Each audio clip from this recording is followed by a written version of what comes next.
morning students, this is Mrs. Jaya, Zoology faculty.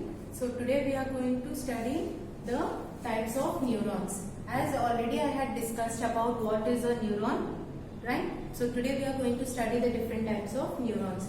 Let's have a brief review of what is a neuron. So the neurons are the structural and functional units of the nervous system comprising of the cell body, dendrites and axons, right? Which in the cell body, which includes the nerve fibers and also the lipofuscin granules and the missile bodies and all that, right? I hope you remember, you can recollect them, right? So today we shall study about the different types of neurons. So in the different types of neurons, according to the functional classification,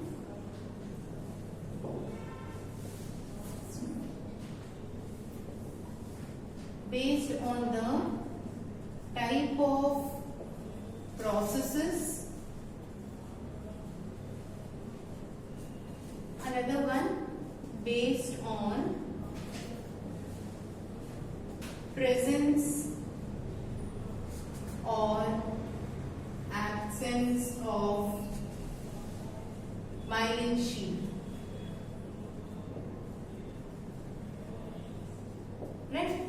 So in the first one, according to the functional classification, there are three types: sensory neurons,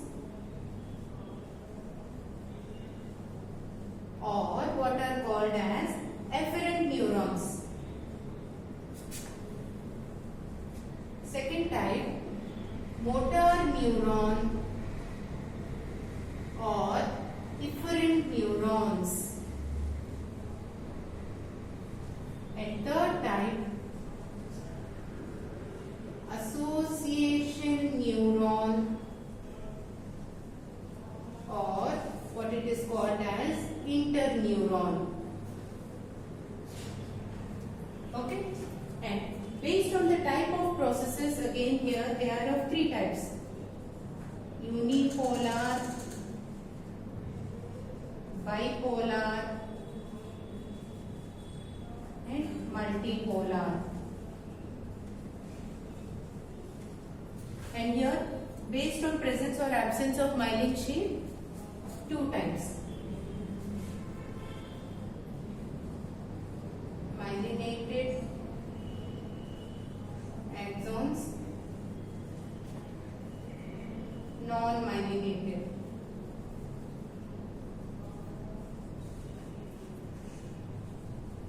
Right? So let us see in detail one after the other. So coming to the sensory neurons or efferent neurons, these are the ones which generate action potentials towards the nervous system, towards the central nervous system, that is to the brain. That means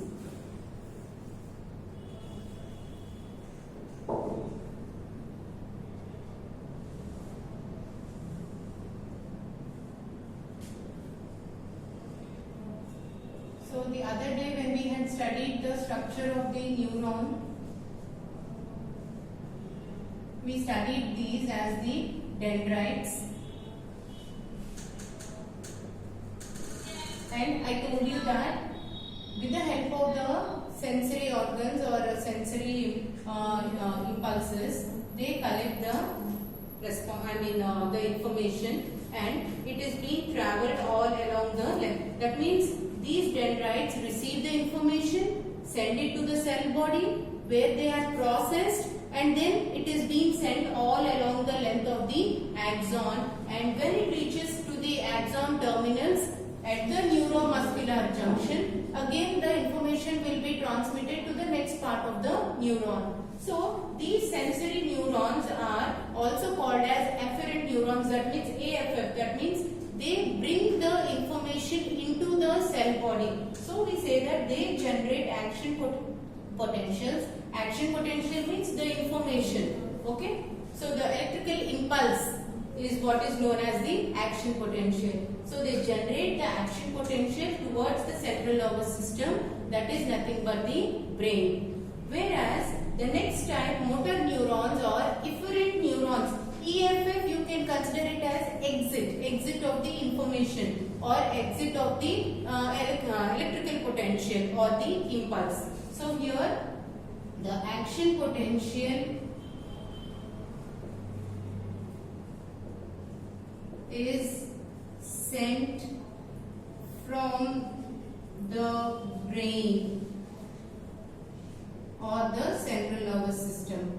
Okay, that means whatever information is being brought, first the dendrites take it to the cell body, and then that is being transmitted all along the length of the axon. So in the first part, efferent, that means the bringing in of the information. In the second part, whatever information is brought about, that means in the motor neurons, that information is being travelled to the next part. That means from the brain, whatever is being processed is being carried to the next part, that is to the axon, and from the axon to the axon terminals, where chemical neurotransmitters are there in the synaptic vesicles at the neuromuscular junction, that is being carried to the next part of the neuron, another neuron, right? So EFF, exit. Then next type is association or interneuron. What is meant by inter? That means in between. So whatever electrical impulse or action potential is there being transmitted within the neuron itself, that is what is known as association neuron or interneuron. That means among the neuron itself, within itself, the information is being travelled within itself. So that is what is the functional classification. So sensory neurons or efferent neurons, motor neurons or efferent neurons which carry the action potential away from the brain, whereas here it is towards the brain. Here it is away from the brain, whereas in the interneuron information is within the brain itself, okay, or within the axon itself. Is that clear? Next, coming to the types of processes, unipolar, bipolar and multipolar. The first one, unipolar. In this type of process, unipolar neurons, they are mostly sensory in nature. Okay, so that means in our body so many sensory impulses are there, but among the most sensory varieties, it includes mostly about the unipolar neurons only. So let us see what a unipolar neuron is and what is the examples in that. Okay, so take for example, I am drawing the diagram here.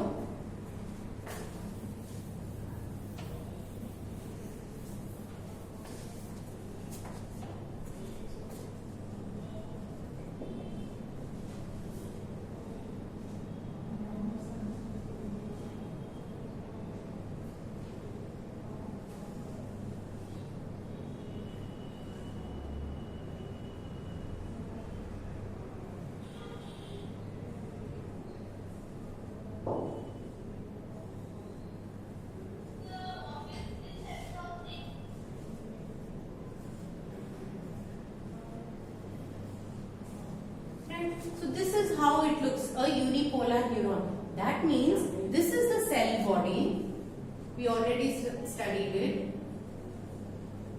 or cyton, or perikaryon, or soma, and these are what are known as the axon terminals. This is the axon and these are the dendrites. That means from the cell body it bifurcates or two processes arise, that is the dendrites and the axons. So almost it looks like from the cell body like it is pinched off to one side, from which the dendrites and axons are progressed towards the either sides. So this is what is known as a unipolar neuron. Example, dorsal root ganglion of the spinal nerve.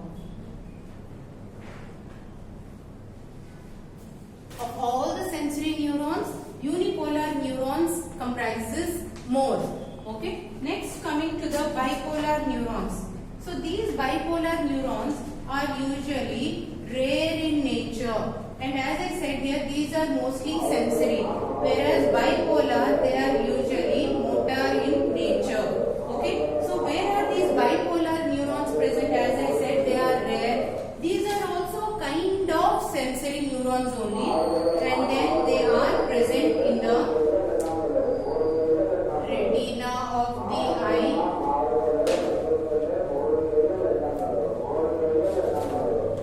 olfactory epitheliums,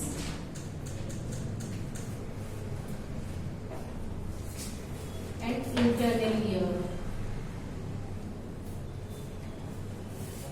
Okay, so these three come under the bipolar neurons. Now let us see how a bipolar neuron looks.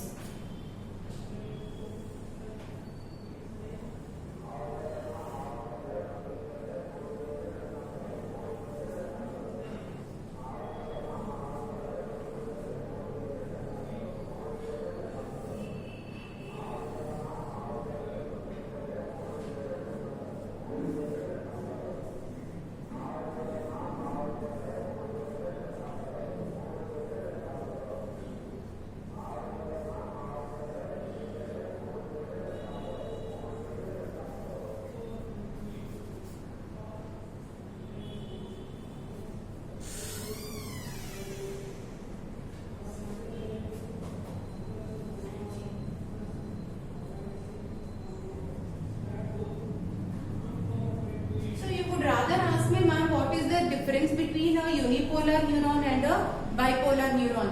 Here you can see the cell body appears like as though it is pinched off to one side, whereas here from the cell body itself the two processes, that is the dendrites and axons, are getting originated, and these are the rare kind of neurons present, and they are only particularly present in the retina of the eye, sensory neurons of the internal ear, and also of the olfactory epithelium. Okay, next, finally multipolar neurons. So these are the most abundant type of neurons which are present in our body, and mostly we can say that they are neurons of interneuron variety also come here, right? And these multipolar neurons, what is the difference here? They have many dendrites and one axon, right? And these are the most abundant type of neurons present in our body, right? So we finished about the functional classification, the sensory neurons which bring the action potential towards the central nervous system, the motor neurons which carry the impulses away from the central nervous system, and association neurons which transmit impulses within the neuron itself or within the central nervous system itself. Unipolar neurons, out of all the sensory neurons, those which are present in the body, the most among them are the unipolar ones, and the bipolar ones, where from the cell body itself the dendrites and the axons are originated. These are the rare kind of neurons, whereas in our body the most abundant kind of ones are the multipolar neurons which have many dendrites and one axon. Is that clear? So with this we had completed the two different types. Next, last but not the least, the type of neurons based on presence or absence of the myelin sheath. So let us see about them.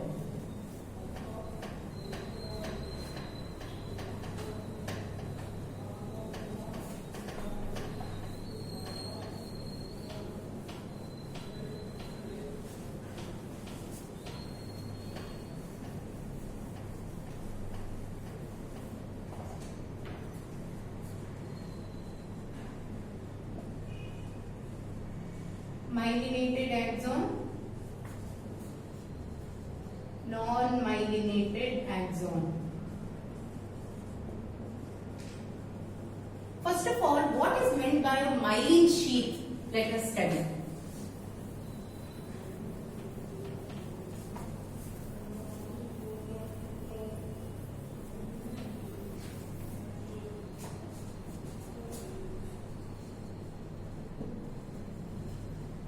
This myelin sheath is formed of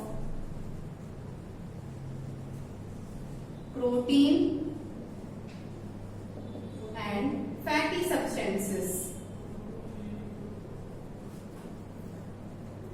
Right? And they are formed from the oligodendrocytes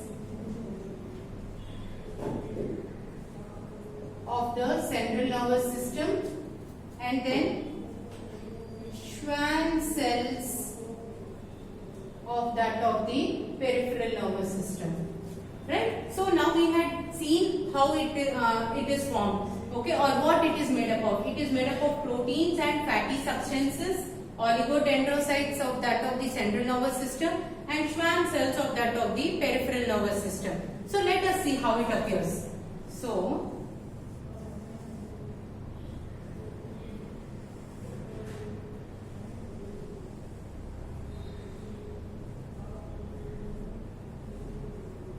right. So when the cell body is being extending here, so this part is known as the axon hillock.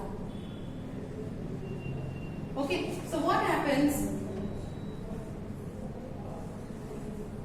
This part here, so the myelin sheath is formed by the rolling over or wrapping of the membrane, and then it forms a structure like this.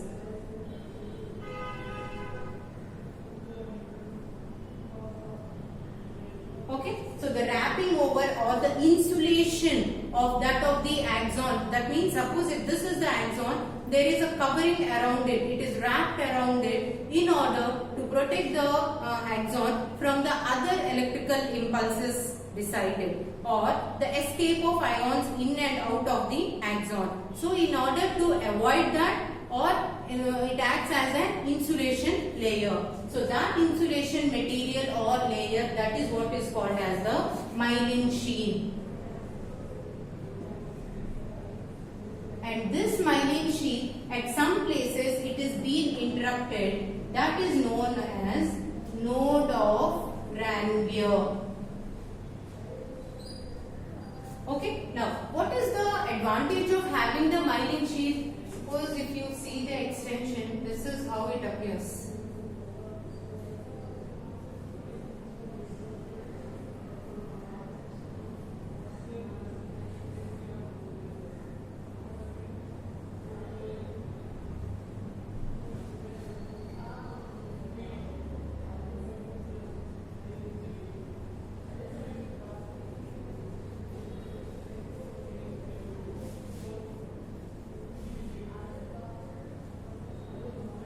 Microtubules, microfilaments, this is the axon, this is the myelin sheath, this is the node of Ranvier.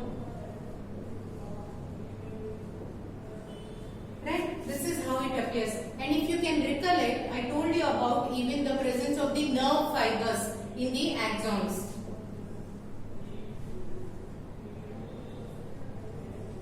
So in an axon like this, that means if you make a section of it, so it includes the microtubules, the microfilaments and the nerve fibers. Together, all these together, they form the cytoskeleton of a neuron. Right? So because of this,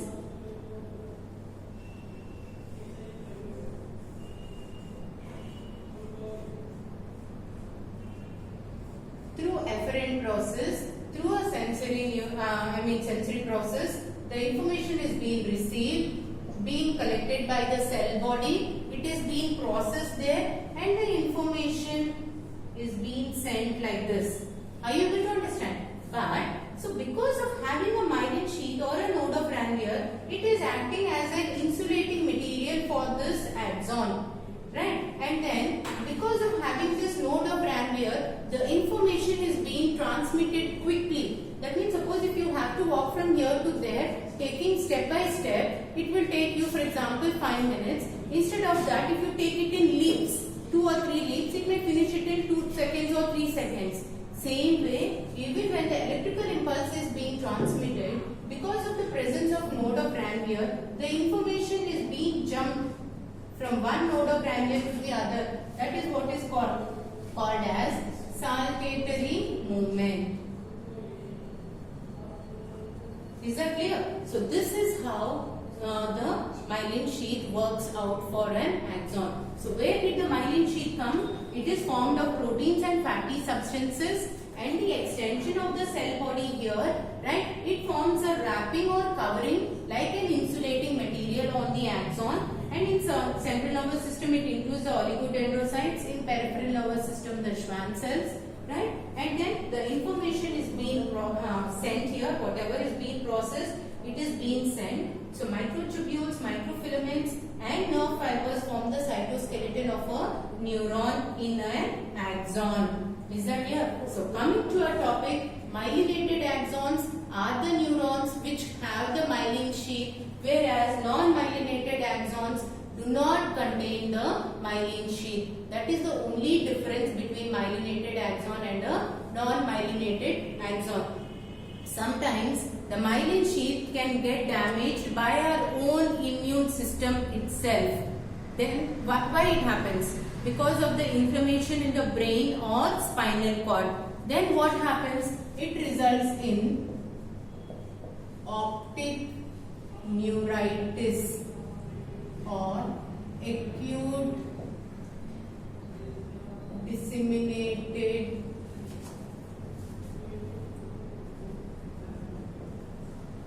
encephalitis. Okay? So this is being caused because of inflammation of the brain and spinal cord. Okay? And sometimes if a myelin sheath is damaged, the underlying nerve fibers also get damaged, and very least chances are there for them to again regenerate. They can be regenerated on exposure to the thyroid gland, but then usually it's not for that like what we can say precisely is, it's not that easily come into light about it, right? So myelin sheath and nerve fibers, once they are damaged, least chances of renewal are there or regeneration is there. They can be regenerated only on exposure to the thyroid gland, right? So thank you.